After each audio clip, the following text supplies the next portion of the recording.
في هذه الليلة، ليلة الجمعة،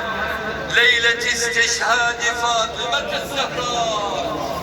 وليلة الرحمة والدعاء. وقد اجتمعنا في هذه البقعة الطاهرة في حرم سيد الشهداء وروضة أبي عبد الله الحسين عليه السلام، وتحت قبته المنيرة،